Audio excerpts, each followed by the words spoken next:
Hello! This is my second attempt, because my first attempt, I went on YouTube and I tried to do it on there, recorded the video, yada yada yada. I then looked and realized I'd actually been disconnected like halfway through, so no video. So I'm going to try a second time and keep it as spontaneous as it was before. Only this time I actually can't do it without looking at myself, because I'm doing it on my computer. So that means I'm going to make some really, really stupid faces. I always make stupid faces when I look at myself in the two-way vision thing. Yeah. So, my typology video. Right.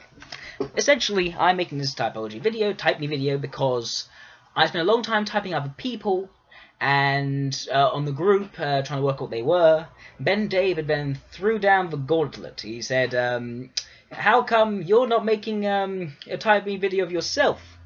So, I thought I would respond to the challenge. I had Simon remind me this afternoon to do this video, so that people will finally see what their great creator looks like and acts like and speaks like and even smells like. No, it can't smell like. You can't smell me through the video. Okay, right.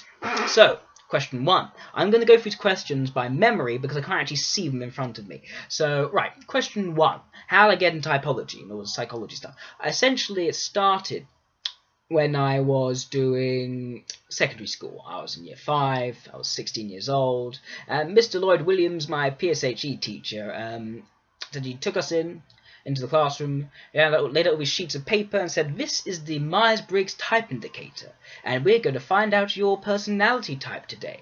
So I did the questions, we then had to calculate them, and I came out as, I won't say, but I found it very interesting. So I naturally went around to everyone else, tried to compare, what did you get, what did you get, what did you get, and seeing how I can compare to contrast other people. I love a little sheet they gave us with the different personality types and teeny tiny little blurbs underneath with different characteristics of those personalities.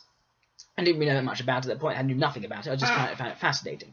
It's the same sort of fascination that I had when I was younger, with my interest in dinosaurs, Greek mythology, Pokemon. Essentially, anything where there's lots of variety and lots of categories and different sorts and kinds, and then comparing, contrasting these different sorts and kinds to try and see what they have in common, what they don't have in common, and just come to this greater understanding of the system. I've always been fixated by that sort of very variable structure.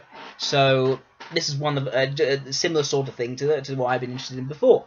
However, what I found so interesting is that there's so many different people who could fit into there. That each new person was another potential person to put into the system, see where they how they compare to other people, and therefore derive new knowledge from doing typology. So I found it very interesting. I went around finding where everyone else was. I was really, really excited for a couple of days, and then I forgot about it. So I just went over my studies for a year.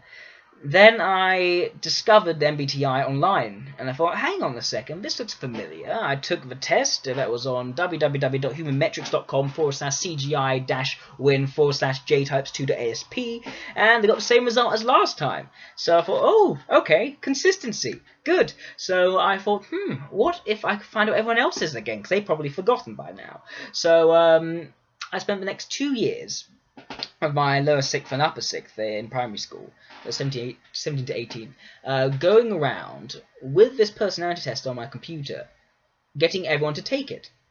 Even the teachers as well. It really bothered the teachers. It was quite fun. And I got most of the year to take it, apart from those who hated my guts and wanted anything to do with me. I had to pay them money to do that. So, yes, I got all the people to do the personality test. It has a big table with lots and lots of people on it. Looked at the results. The most common type by far was ENFJ in the boys' school, with ENTJ being the second most common, and the most common for prefects. The prefects go around with their little gold badge and used to say, oh, yes, I'm an ENTJ, I'm so authoritative and disciplinary, etc. And very few of the types that are less like ENFJ and ENTJ. Only 1 or 2 ISTPs, for instance, and no ISFPs. So yeah, that's how it was for those 2 years. I then did the girls' school, and the girls' school was fascinating. With the boys' school right next to the girls' school, like private schools. The girls' school, a third of all girls were ENFJ. It was the most common type. and there were no ISTPs, and very few any other sort of type. Like ENFJ, ENFP, slightly less common, but also pretty common, were the most common types. A third of all girls were in ENFJ, and I thought why this might be. And I thought, wow, they're all putting a lot of effort into acting like each other. I realised they're rather a rather sheepish lot. The girls' school, I found. At the time, they became very different later on, but at the time they were very much about fitting in, being like everyone else. And I realised that the traits of ENFJ that were so desired by the school were essentially being proactive, responsible, organised, philanthropic, charitable, well-meaning, also being able to think outside the box without thinking too much outside the box, in which case it might be viewed as weird. So essentially I saw how the ENFJ was, and it was like the ideal that any girl in the girls' school wanted to be. So I thought, that doesn't seem very much like an accurate type setting, an accurate distribution of types. So I did more testing elsewhere. I used to hang around in, when I went to university, I used to hang around in nightclubs, like student nightclubs. I used to actually have my laptop with me. I used to call people over who were dancing, hey, take this test, I'm doing this research thing.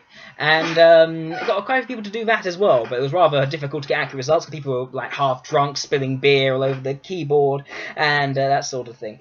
But I had also quite a large amount of results.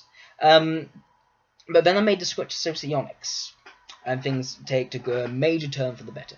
I got into socionics, essentially. What I first did was I came across www.socionics.com, which is the most commonly visited site for socionics, but also the worst site to visit if you want to learn about socionics. And I was on there for maybe a couple of days. I thought, hang on a second, this is just some sort of strange, slightly Russian rip-off of MBTI. It has the 4 letters, and the descriptions are quite off. Like they have like physical characteristics, and I thought, doesn't make sense. Also, their intertype relation doesn't sound like MBTI. So this is like, I don't know what this is. It's rather bizarre. It doesn't quite do the job that I knew MBTI to solidly do. So I wasn't very convinced, and I pushed away socionics. I then went on to some typology forums. So Personality Cafe was the first one I was on. I had a great time there. I was very creepy to a number of young women, and then I getting permabanned. So I then went to Personality Nation, which I was a wonderful troll on there. It was very fun. And I met a man who essentially changed my life. That man was Yuri Carrion, also known as Alexei. And Yuri essentially first brought socionics onto the forum, started trying to explain it, typing people in different typology systems, etc. And I thought, wow, this is actually a rather interesting system. So I started getting involved with it, started learning about it. I discovered Wikisocion, started absorbing all the information.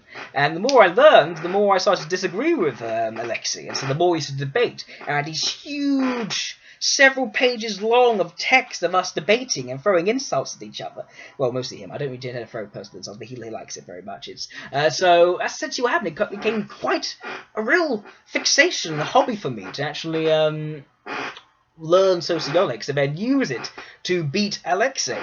So that's what I did for a while. And then Personality Nation got taken down, and I was left without that outlet. So I went back to testing people, but I started doing socionics rather than MBTI at university. And I also had the table, etc. I tried using a personality test, Mizami.pl, whatever it was, and I didn't find it very accurate. It didn't quite make sense. Because with socionics, I found more empirically falsifiable. You can clearly see that person's not acting like that type. It's not metabolizing information. And I realized, maybe the test isn't working. And I looked back at MBTI and I realized it really didn't quite add up to how what I thought. I just thought, oh, they take the test, they're this, they can't be anything else. Absolutely fine. I wasn't confident enough at the time to actually rely on my own understanding of people's types, how they appear, to actually do that. Socionics allowed me to start being confident in that area and actually being able to type others. I started developing my own way of typing people by actually talking to people, conducting thematic analysis rather than this quantitative filling out of tests and having the numbers come come up with whatever it was, which, although ideally would be the best way of doing it, I mean the most efficient, it was too easily misinterpreted, as I realised, and they got a lot of inaccurate results.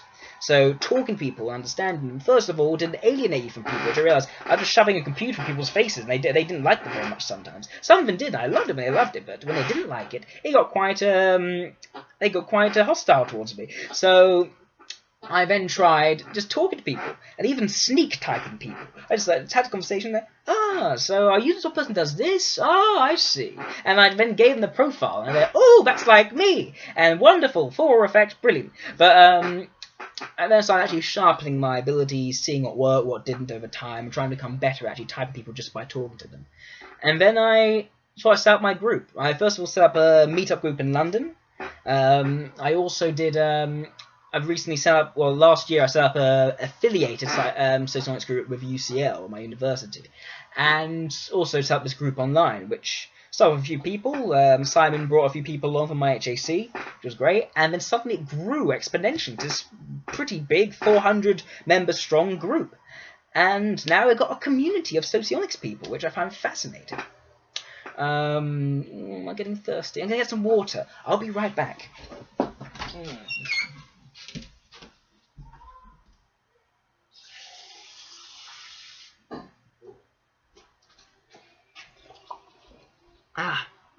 Right. Don't hear my sister singing. Okay, so that's essentially how I got into typology. So I become a socionist. Ideally, I want to become a career socionist. I thought that was the ideal career for me, that I find so interesting in that I don't seem getting bored of. I essentially I wanted something for my career that I found I could not possibly lose interest in for several years.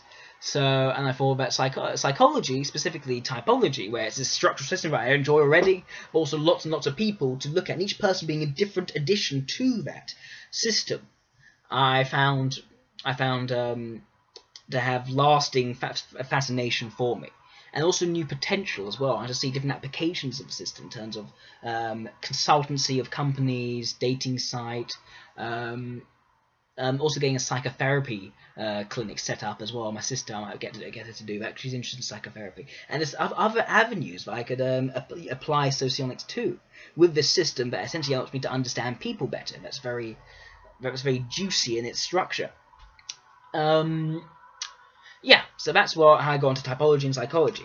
What I do for work, I'm actually as close to being unemployed you can get without being unemployed. My dad occasionally gets me to do computer stuff for him in the office, and I get paid for that in brilliant nepotism charges. I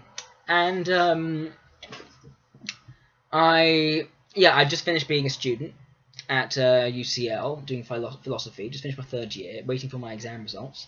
And yes, doing philosophy. I chose philosophy because I wanted something which had as many possible avenues of exploration as possible, without being limited by any particular career path. I thought with law and medicine, sure, very interesting, but I'm going to be set along a certain career path I don't want to be set along.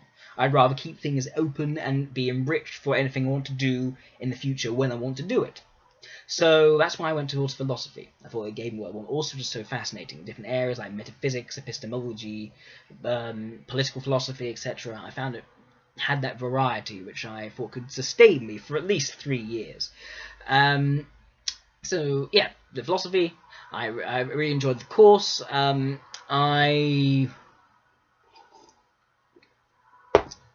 I found that with essays, I was actually more interested in what I had to say than what the actual philosophers had to say. I read it, got a gist for, okay, fine, I got my own idea, which was inspired by the different writings that I read. I had my gap to form these ideas and views, etc. This structural system of politics and metaphysics.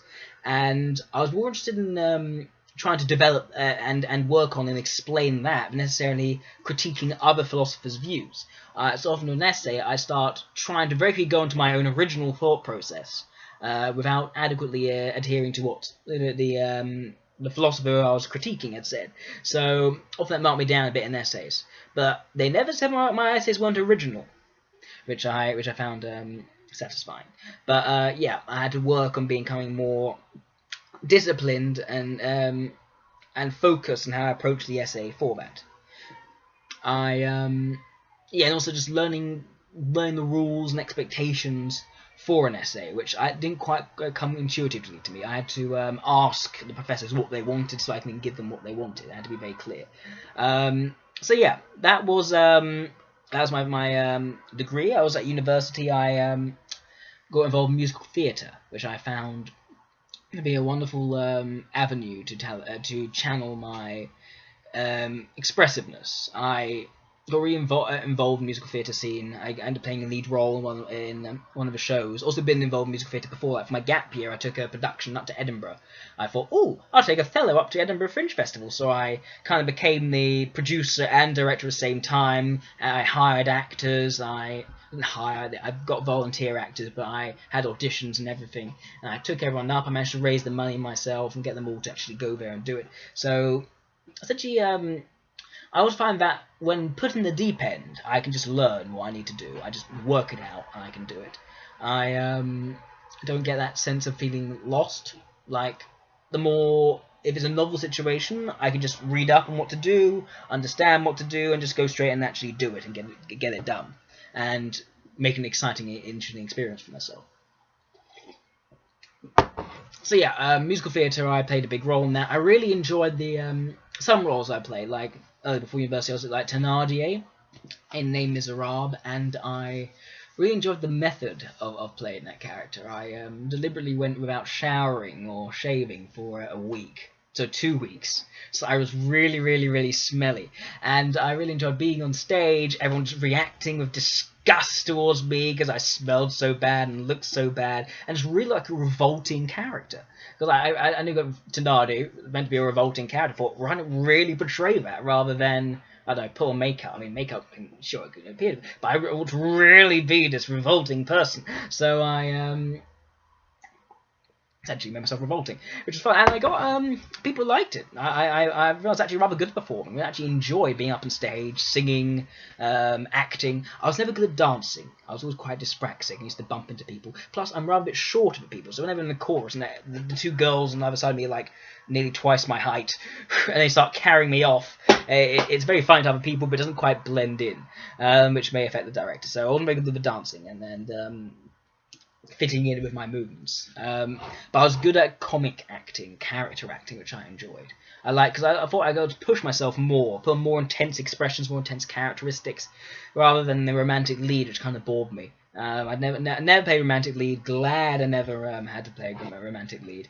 So yeah. That's essentially my university experience. I also picked up these braces when playing Burrs and Wild Part, and I still wear them almost every single day when actually seen by people. Mostly because, well, I don't usually get dressed otherwise. I just lie around in bed and just look at interesting things online. So yeah, I really like these braces. Yeah, so that's kind of my university experience. And also work, I want to become a career sociologist, so I'm kind of setting up my business at the moment and all the applications that I can go into. I've got setting up a website at the moment, and eyesight.com, which is like my private company, which I could then build on when I get my doctorate. I want to do a conversion psychology next year, and then get an MPhil and doctorate in psychology, get some credibility, and then I can actually start doing consultancy in clinics and dating sites and research and all the other interesting things I really want to go into. Yeah, that's work. What's the next one? Oh yeah, how am I at home? How my hobbies, my interests. So I love socionics already. I also like Greek mythology and philosophy. I was really, yeah, I just like anything that is varied and has complexity and structure and tells me something interesting about the world. Or about a possible world. So I also like theoretical cosmology. I like psychopathology, which I found very interesting. Also like the idea of like working out little boxes and categories that people can go into and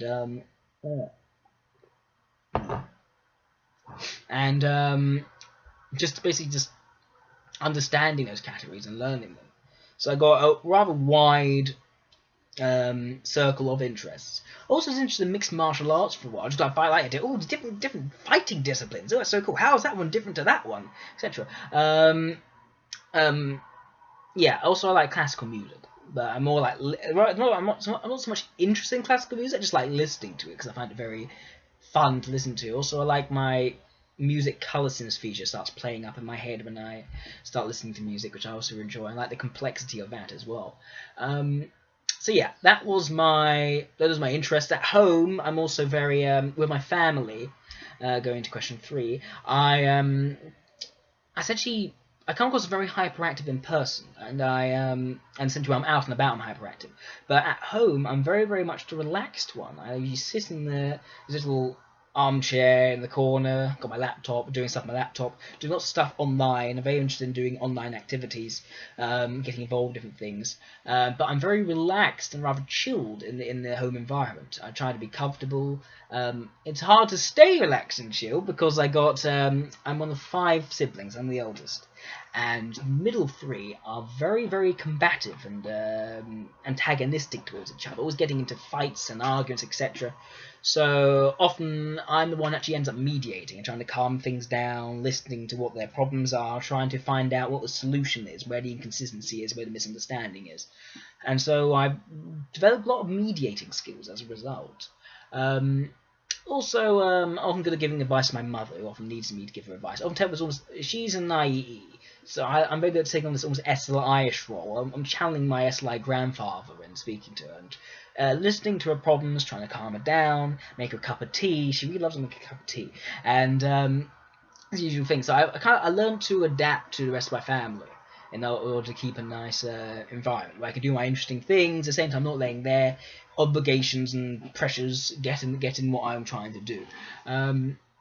Also, I'm very avoidant of my father when he comes in tries to put people to work. I'm like very quickly upstairs, hiding in my room so I don't get made to work and anything. Or if I have to do work, like doing the washing up, for instance, and there's like a rota. Well, even the rota, it's not very good about actually hearing any sort of structure in the house. There's no structure in the house. Rather, there is like anyone he sees gets given the washing up. So what I try and do is I wait for the day where it's very little to do, and I'll then be, hey, I'll do the washing up, and then my dad says, good, someone volunteers. That's what I'm looking for. That's what I appreciate. Someone actually wants to help the family. And so what I do is I do the very easy washing up, and then next day, when it's like the very difficult washing up, like when I've got chicken bones, all this other stuff to deal with, I then say, I did the washing up yesterday, so I think it's one of the others' turn to do it. And that's how I get away with a lot of stuff in the house. It's like I've learned to dodge things by existing in this rather chaotic household. Obviously, good being in the top floor. That way, the only noise I really get is my brother. The sisters singing. It usually sometimes floats up here, but often they're making noise down in the middle and lower floors. Yeah, but I'm good at being a family. I'm probably actually most liked out of people in my family because I don't get annoyed about things or get angry about things. But everyone else is very short-tempered in the family.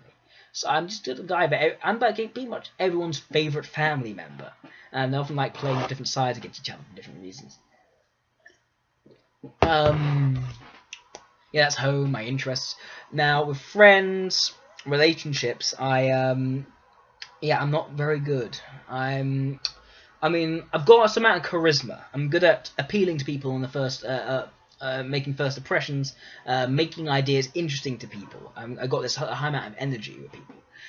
But I'm not very good at things when people get closer to me.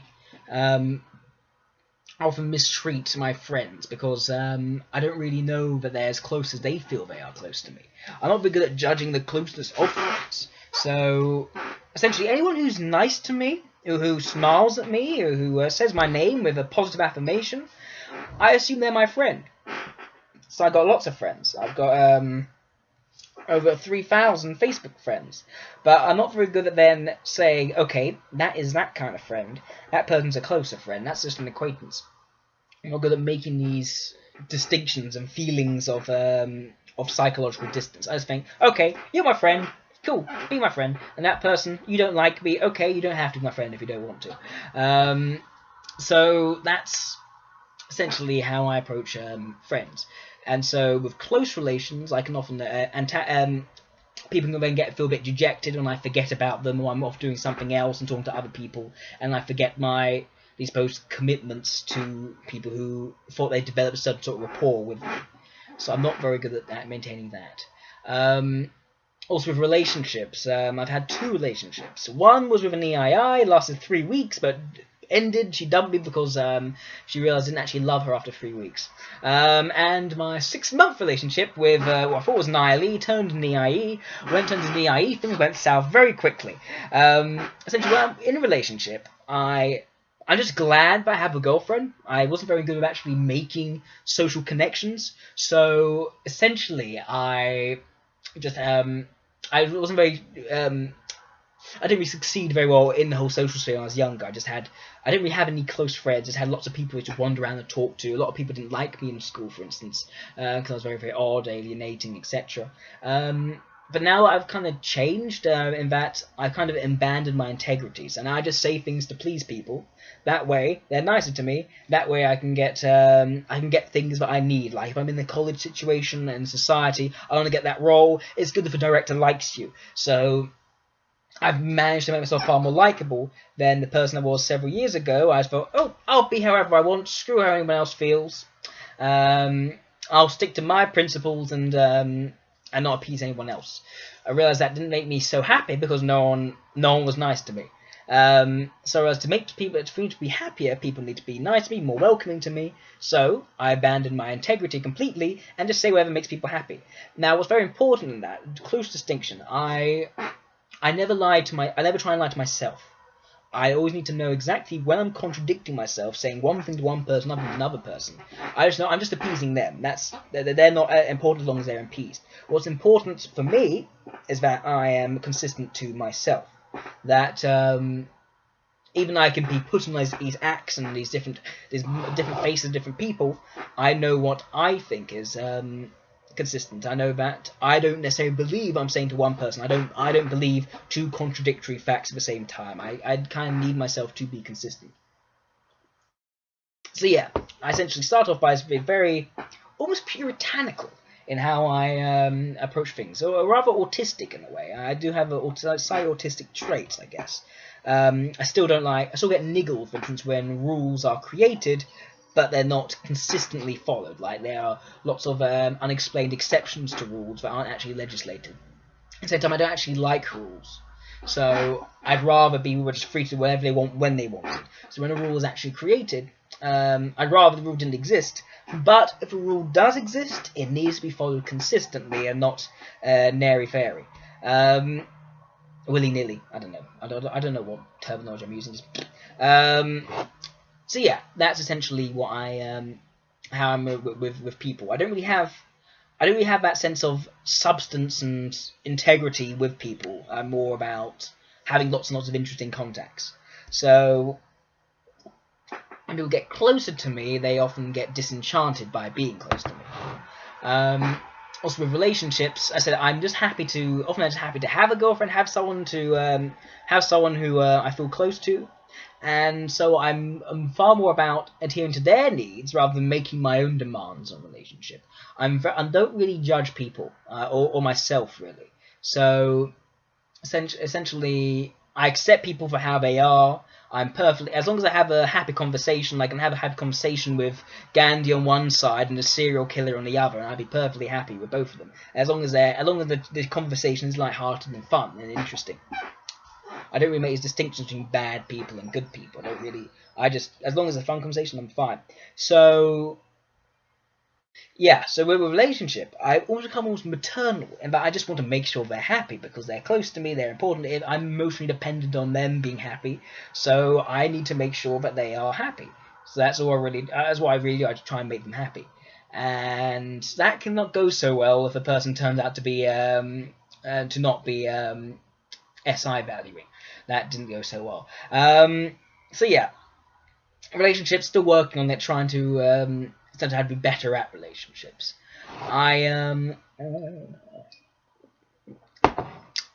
Yeah, so that's relationships. Now in terms of what's the next question? What am I good at? What am I bad at? What am I criticize earlier? I'm really good at essentially I said I'm good at being put in the deep end, working things out, finding out how to do things, researching this and that, so I can actually get things that I want to do done. When I find something interesting, I very quickly grasp the essential structure, and I can able to explain it, make sense of it. I then often take the structure and go over my head and try and improve it in my head to try and make it make more sense. Like socionics, I picked up all the information from Wikisocial and I absorbed it. I then started seeing what has potential to be made more clear or more consistent, so I started working with it, cutting off all the fat and the chaff in the same time, trying to make it a really consistent system that people can that appeals to people and is interesting. So yeah, that's something I'm good at. I'm good at explaining things, teaching things, etc. Also good at getting people interested. I'm good at expressing, good at acting. I've been learning how to act for a long time to try and actually so that people don't dislike me, because then things get difficult for me. It's not that I need people to like me. Like, I'm perfectly happy to make people hate me. I mean, sure, if it's fun, there's no consequences. But when there are consequences, but I'm deprived of what I need. And so I know that I need people to like me so that I'm not deprived of what I find interesting. So I've been working at making myself more likable. Yeah,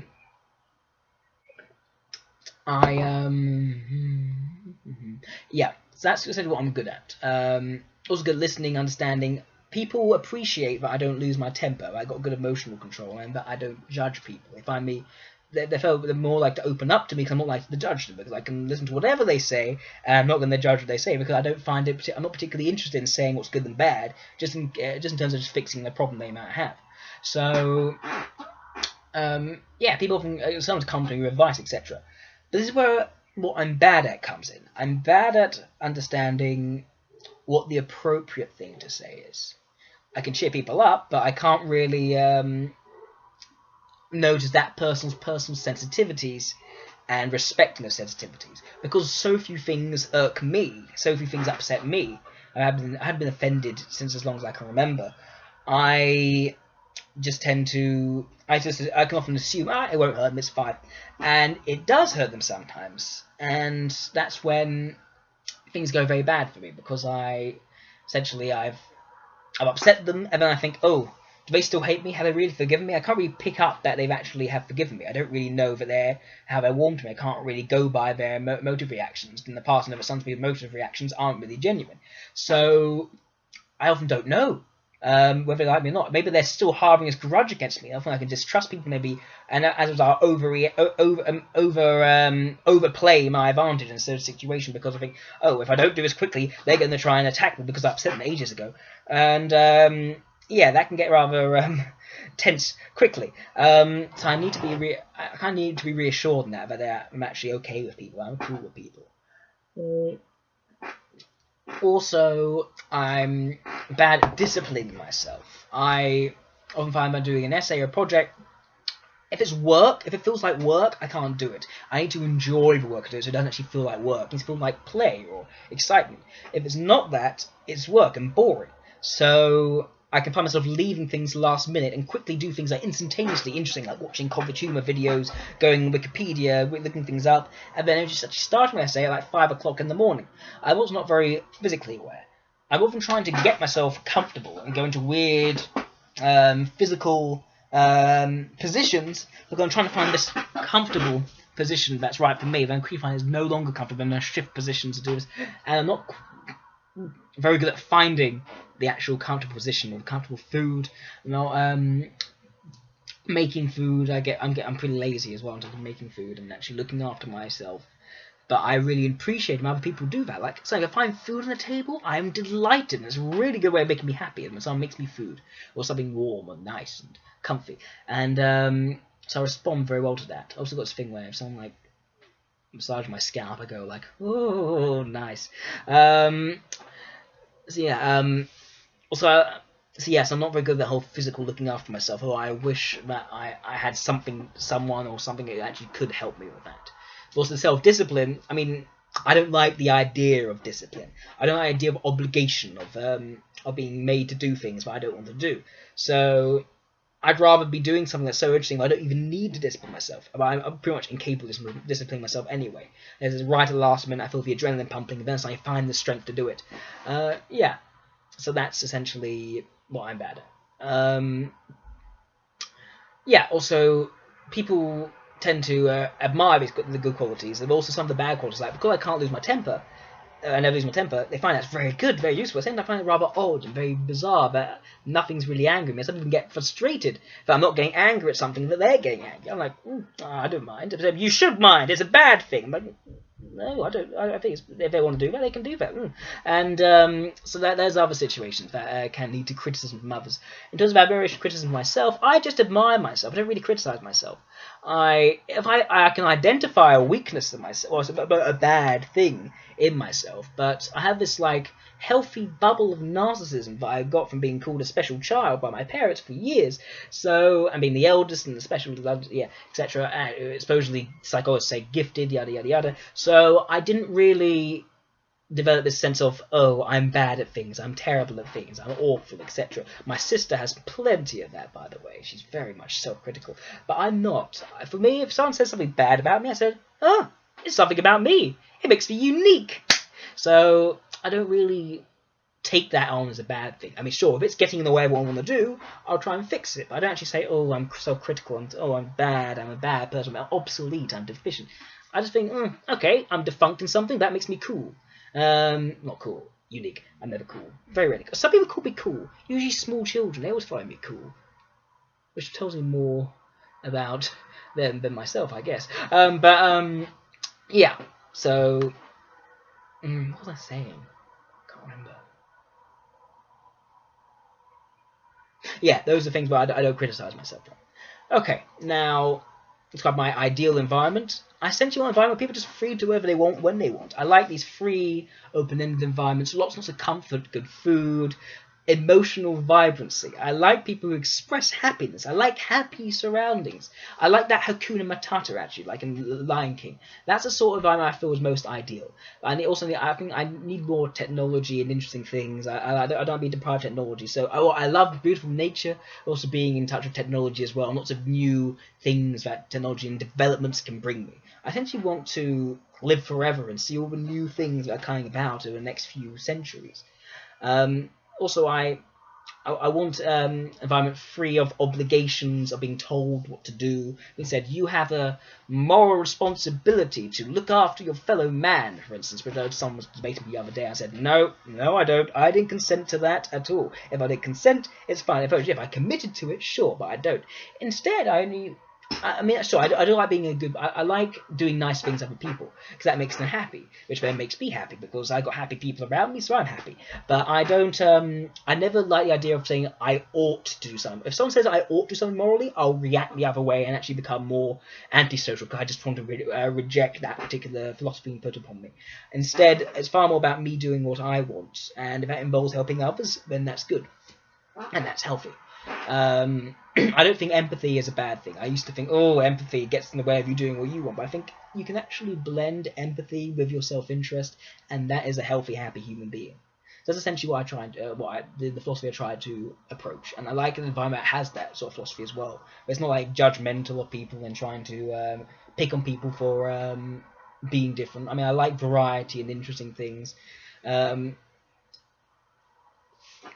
yeah. I also have also often take rather uncontroversial views. I don't think there's any single view that everyone agrees with me on. I take these very nuanced opinions of things. So I like bring up this different attitude that other people don't quite agree with, and then try and explain it, actually bring them around to my point of view. I find that rather interesting.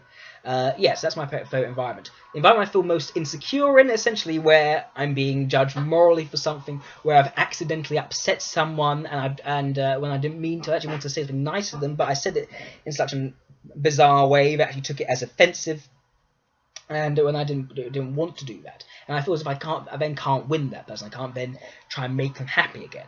So I really don't like people being angry, upset at me, unless I've made them angry, upset at me, in which case I think that's an achievement. I've succeeded in playing with their emotions, but otherwise I don't like it, because I've then essentially ruined a relationship that I've put effort into, that I need, that I can then benefit from, that could be interesting, and I've been deprived of something which I've been trying to, of a possible opening that I've been trying to open up and try to enjoy. So yeah, that is my Type Me video. have a good fun typing me. It's 39 and 50 seconds, and I'll stop now.